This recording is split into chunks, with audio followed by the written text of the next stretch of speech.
We begin today at the bottom of Daf Yud Aleph Amud Beis, 2 lines from the bottom of the page. So this Gemara is going to start with a new inyan, but eventually it's going to connect back to the Mishnah that was quoted before, as we'll see. Amar Rabbi Yitzchak bar Yosef, Amar Rabbi Yechanan, ha'omer l'shluchai, a person says to his shliach, say v'kadesh li isha stam. He tells him, go and be mekadesh for me, get me married to a woman. And he doesn't tell him to who, stam. Doesn't tell him which city, doesn't tell him which woman, anyone. Then what happens? The Bach actually adds this into the words of the Gemara here. Umeisa shliach. The shliach passes away. So now we don't know who he was mekadesh this man to which woman he was mekadesh her to. Asur b'chol anoshim shabaylam. So this man will now be forbidden to get married to any woman in the world. Why is this? Chazake shliach ha'isa shlichusay. There's a chazake, there's a presumption that a shliach fulfills his shlichus. So therefore, we assume that he was Makayim the shlichus, and he married him off to someone. Now, v'kivin delay parishlei, since the Mishaleach, this man, when he sent this shliach to be Mekadesh Isha for himself, he didn't spell out to who. So halayada hayni yukadeshlei. So he has no idea who he was Mekadesh for him as a wife. So therefore, the problem now is anybody that you want to go and marry and live with could be that's a relative of your wife, and she's a erva, she's also for you to be married to her. So you can't. So therefore, you cannot go and get married to anybody. Okay, when you learn the simple pshat of this Gemara, it seems like the Gemara is saying that this is a halacha me'ikir adin based on this chazaka, and because of this chazaka, we say that's it. There's a suffix. If you would not have this chazaka that a shliach fulfills his shlichus, so then I could say that there's a concept called sveike. First of all, I don't even know if the shliach was ever mekadesh to anyone. And even if he was, who says it's a relative of this woman that you want to marry now? But we know that he was mekadesh. So now there's only one suffix. Is this a relative or not? Now, l'chayre, there's a concept called roiv. Why shouldn't we say that you go after roiv, and roiv of the women in the world are not going to be a relative of that woman that this shliach was mekadesh? Okay, so the Gemara is soon going to address this, why this concept of roiv, whether it applies here or not. But so, as I said, many Rishonim learn that the pshat here in the Gemara is kipshutai. The Ramban says this clearly, that this is a real iser minat Torah, because we don't know who's the one that was Makadesher. But Taisus over here learns that this entire thing is not minat Torah. Really minat Torah would be mutter, and we would be able to follow Reiv. Elamai, over here, this whole thing is a knas. Because a man did something like this, who sends a shliach to go be Makadesher Isha without specifying who he wants to marry? You're not supposed to do such a thing, because then you're going to make a problem. It's not going to be clear who exactly is the woman, and you don't know who's a relative. So it's a knas for him sending a shliach in such an irresponsible way. But minat Torah take, it would have been mutter. That's Taisus' pshat in the Gemara. Reish Lakish asked Rabbi Yechanan a question from the following Mishnah. So this is a Mishnah that speaks about the karbanis that are brought when a man or a woman is a zav or a zava, or you also have a case of a or a yeldis that also has to bring karbanis after she gives birth. So they have to bring a karban chatas and a karban oila, 2 birds, and that's why it's called a kain, a nest. 2 birds that they bring for a chatas and an oila. So the Mishnah says, kain stuma, if a person dedicates 2 birds for the karbanis that he has to bring, but there was stuma, meaning he didn't specify which one is the chatas and which one is the oila. One of these birds flew away into the air, into the world. Or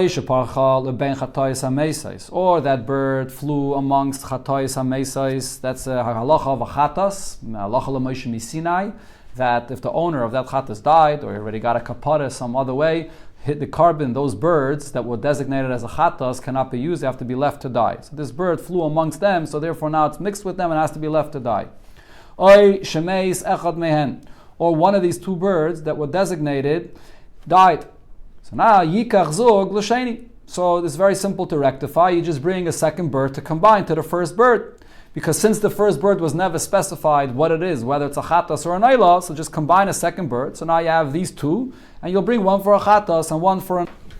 If it's a situation where you have the nest of the 2 birds and he specified which is a chatas and which is an oila, and now one of the birds flew away and you don't know which one it is that flew away, Ein lo takana. This cannot be rectified. You can't bring another bird to be combined to the remaining bird because you don't know if it's a chatas or a naila. Okay, so now the main thing that's relevant over here is regarding what it said in the beginning of that Mishnah, that the case here is that one of those birds flew into the world and got mixed into other nests in the world. And what did it say over here? That the only problem is regarding these two birds. That's what the Mishnah discusses. But seemingly there should be another problem regarding all the birds of the world. Sharkin and Baalma, when it comes to all other nests, all other birds in the world, misaknon, they're okay, they could be used as a carbon. But the question is, why? V'amai leime, according to Rabbi Yechanan, we shall say, kol chada v'chada, any bird that you take from the world, dilme hayniu, maybe it's this bird that flew into the world. How do you know? Just like Rabbi Yechanan over here says that when you send a shliach, it's possible that this shliach was Mekadesh, a relative of this woman, you have no idea. So therefore he says all women become asa to this man. So let's say the same thing with a bird that flies into the world and you have no idea now where that bird is. How could you not use any of the birds in the world for a carbon? Maybe this is that bird already that was already once dedicated before as a carbon. Amalei, so the Gemara answers, Rabbi Yechanan told Rav Shlokish, how can you compare these two cases? I'm telling you the halacha of a woman that does not move around. A woman is established in one place. And you're bringing me a question from a case of a woman a case of a bird that flies around. A bird flies around from one nest to another.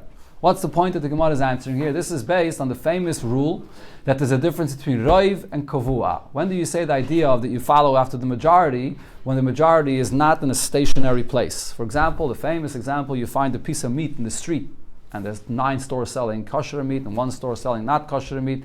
The meat that's found in the street, you follow roiv.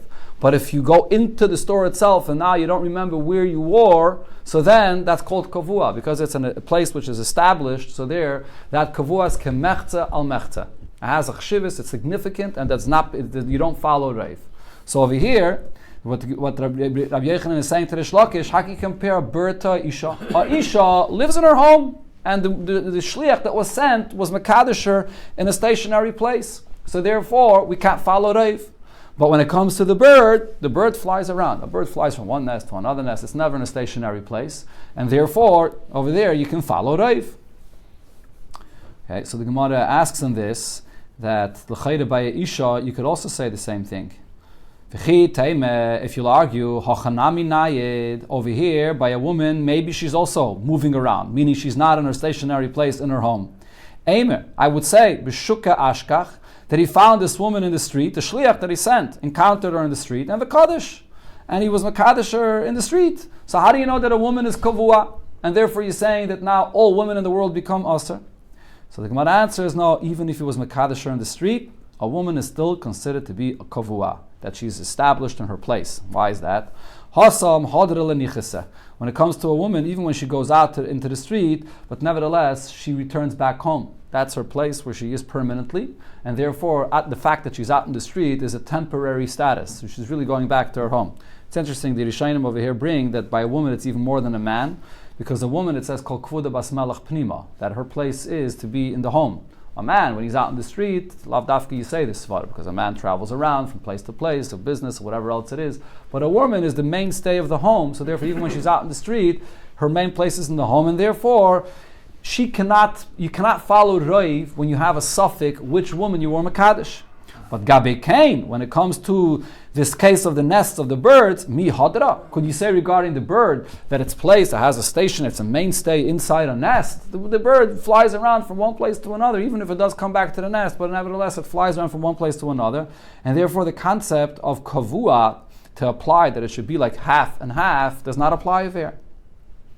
So again, just to mention, when you see the simple pshat of the Gemara here, it seems like the Gemara is talking about all of these halachas min ha-Torah, that the reason why this person now will be asked to marry any woman in the world is because there's a halach of kavua. Since we don't know who this woman is, and a woman is established in her place, so it becomes like half and half.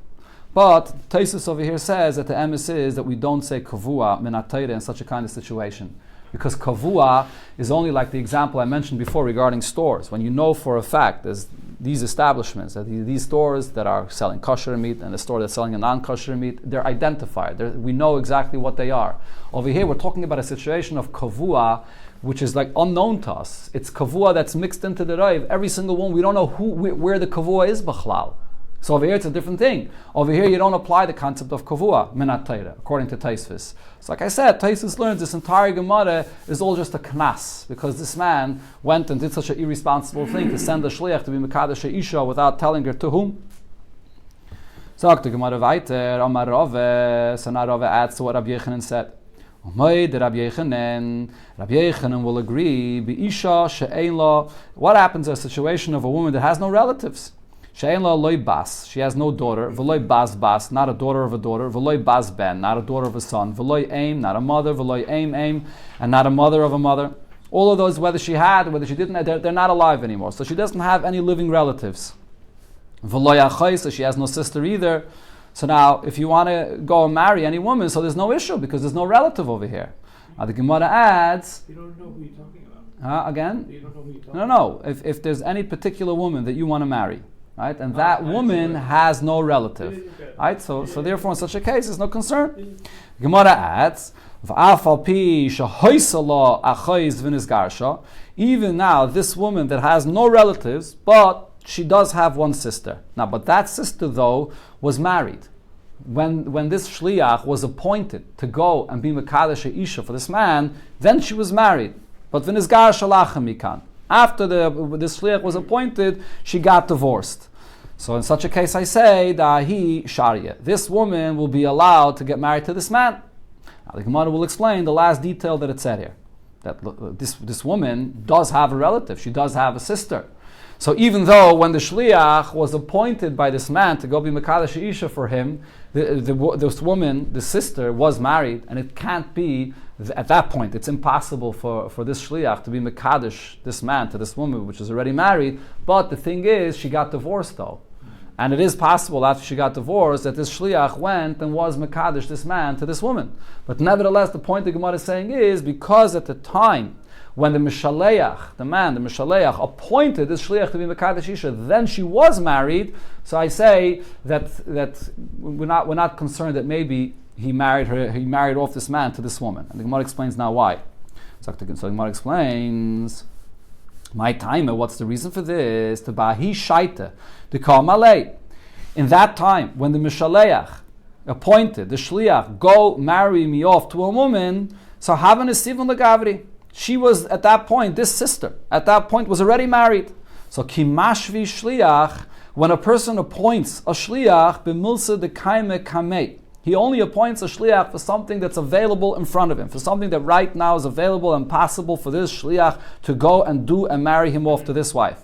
But b'milsa de loy kaime kamei, something that's not available in front of him right now, when he's appointing this shliach, he's not appointing a shliach for that purpose. So even though technically later it is possible that she got divorced and now the shliach found this woman, and at that point she is single and he did marry off this mishaleach to this woman, but because at the time when the mishaleach appointed the shliach, she was not married, she was married, that is, she was married, so therefore we estimate the das of the mishaleach that he did not intend to appoint this shliach to marry him off to this woman that at that time when he appointed the shliach was not available for him.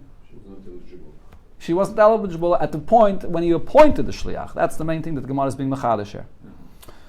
Okay, so the basis of what the Gemara is saying over here is all the das of a person. A person, when he appoints a shliach, only has in mind something that's available now, not something that's not available right now. So the Gemara asks us in this. Now we come back to our Mishnah. That's why this whole thing was brought in here. So Tanan, we learned in our Mishnah regarding a person that accepts upon himself Nazirus. Hareni Nazir, a person says, I'll be a Nazir. And then he adds another thing, Va'alai legaleach Nazir, and I will also be megaleach Nazir. The expression of legaleach Nazir refers to the karbanis of a Nazir. Since when you bring the karbanis of a Nazir, you have to cut the hair, so that's what uses this expression. So he also accepts upon himself to bring the karbanis of a Nazir.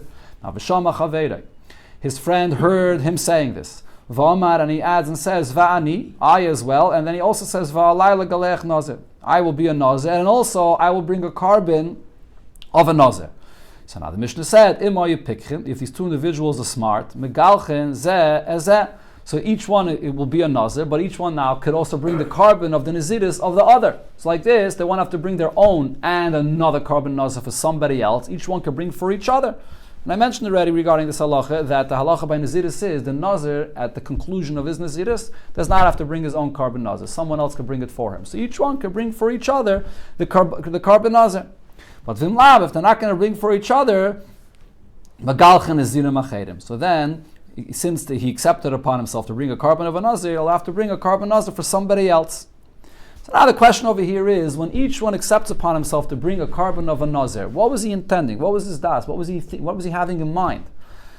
So we just said a rule when a person says a statement, or before we were speaking about appointing a shliach, you only have in mind something that's available for you, or the Gemara used the expression which is in front of you right now.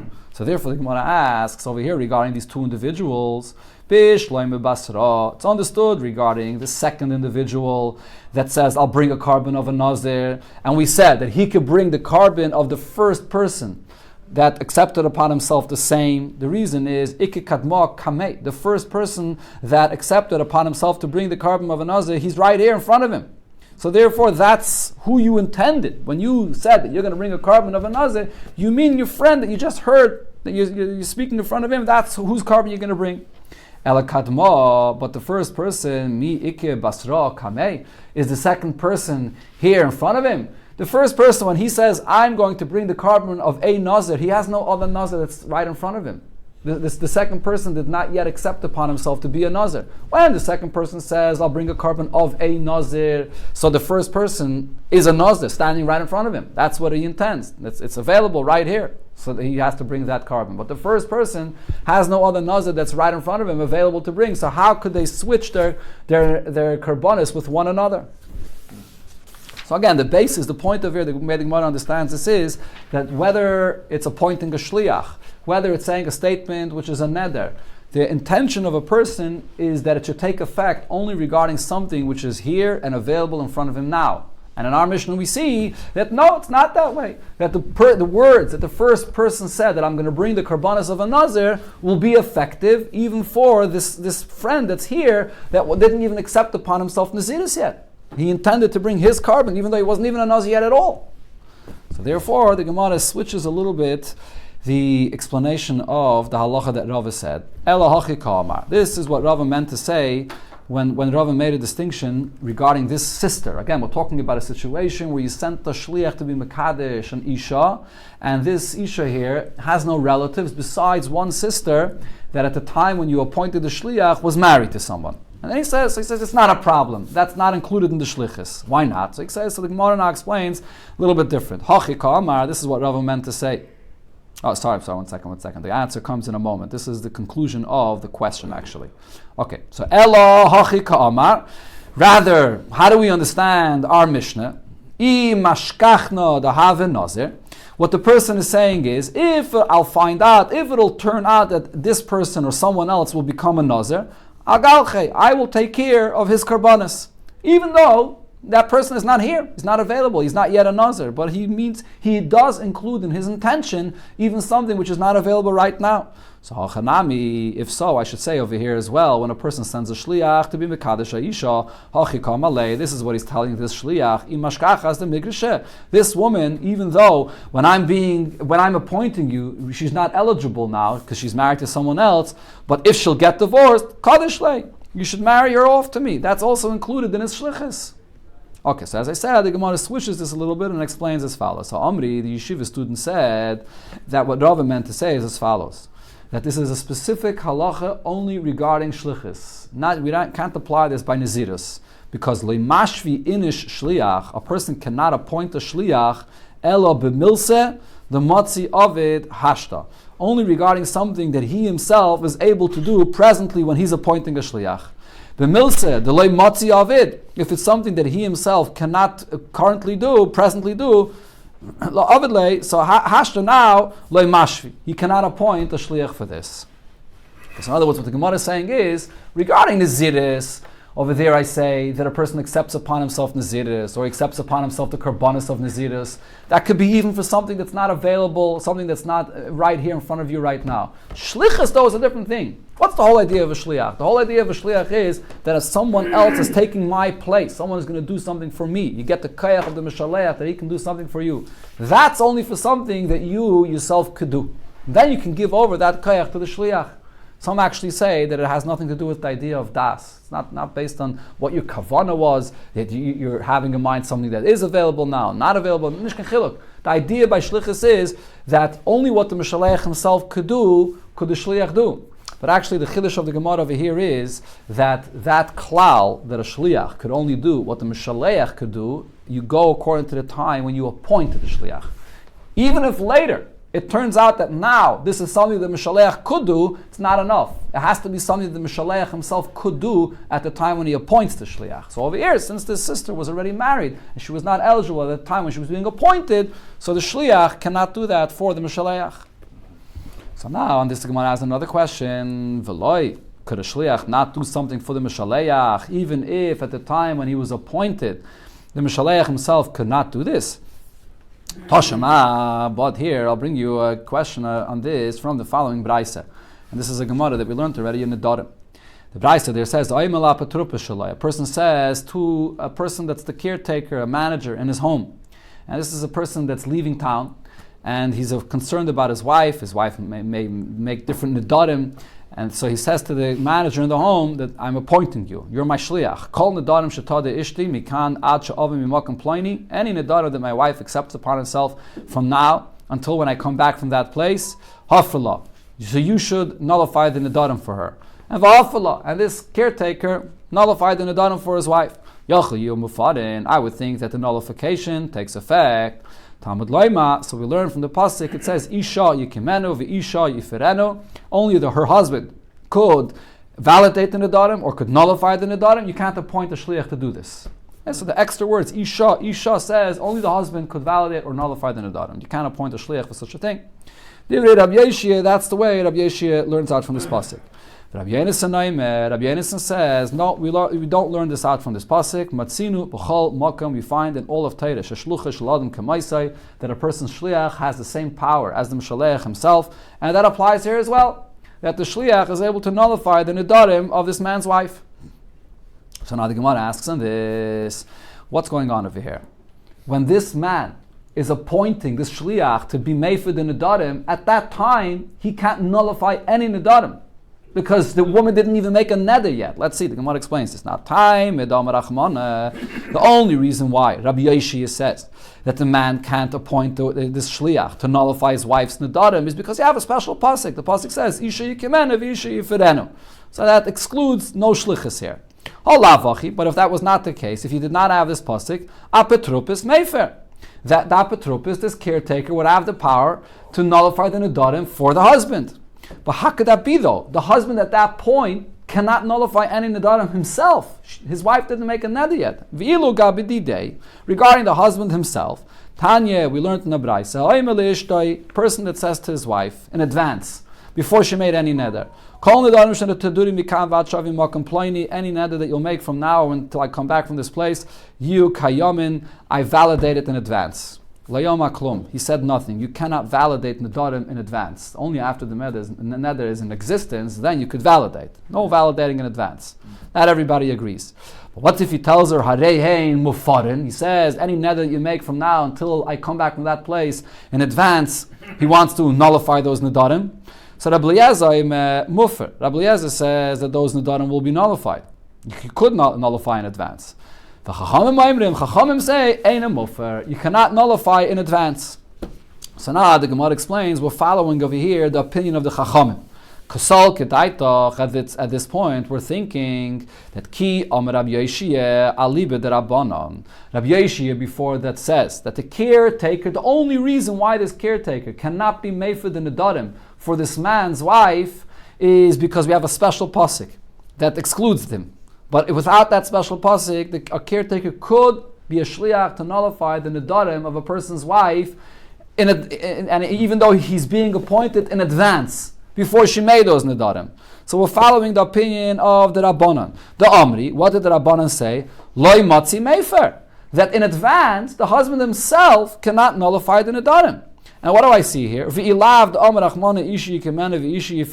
not for the fact that I had a special pasuk that excludes shlichus from this case, I would say apatrupis have mefer, that this caretaker could be appointed as a shliach and he could nullify the nedarim for this man's wife. What's the Gemara's question? In this case, this is an example where you see that the husband himself at this point cannot nullify the nedarim yet, because it's before his wife made the nedarim. And nevertheless, he can appoint a shliach that will nullify the nedarim.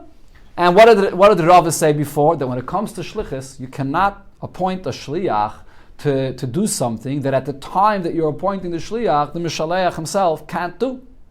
It's not enough that later on, when the shliach is doing the shlichus for the mishaleach, then the mishaleach could do this. And now you could be a shliach. It's not enough. You have to be able to do what the mishaleach, that is, has to be able to do what the shliach is doing at the time when he appoints the shliach. And over here, in this case, we see that the mishaleach cannot nullify these nedarim, and still, he would be able to appoint an apotropos to be a shliach to do it for him. So the Gemara answers, V'dilme, but perhaps aliba de Rabbi Eliezer.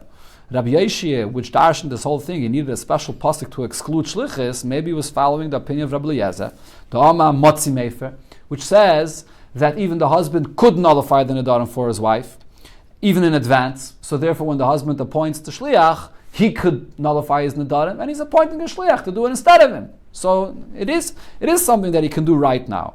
The Gemara, if that's the case, that the husband himself could nullify the nedarim in advance, ihachi lam le'lishavi shliach. Why is he appointing a shliach to do this? Leifela iu.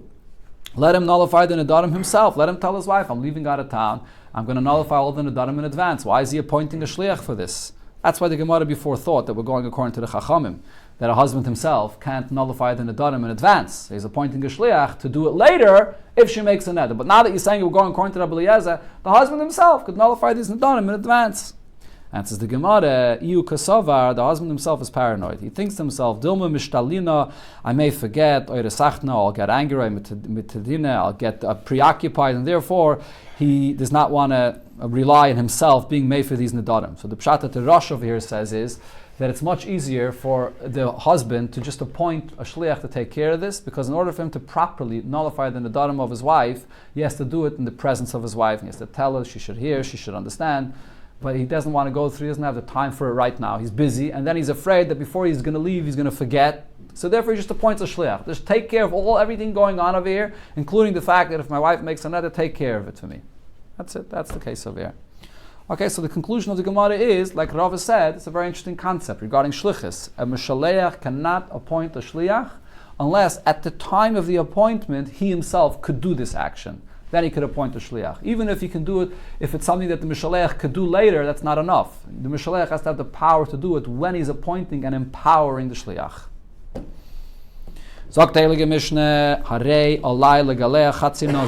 Person accepts upon himself to be megaleach chatzi nazir. Again, the expression of megaleach refers to karbanis. So he says, I'm going to bring half of the karbanis of a nazir. And his friend hears what this person said, and he says, Va'ani alai legaleach chatzi nazir. I as well the same, I'll bring the karbanis of a half a nazir. What's the halacha? Zeh megaleach nazir shalem, v'zeh megaleach nazir shalem. Divrei Rab Meir. Rab Meir says, this expression, you can't accept upon yourself in this kind of a way to say to bring only half of the karbanis. You're going to have to bring full the karbanis of the nazir. Chacham disagree. Each one brings only the karbanis of half of the nazir, like they accepted it.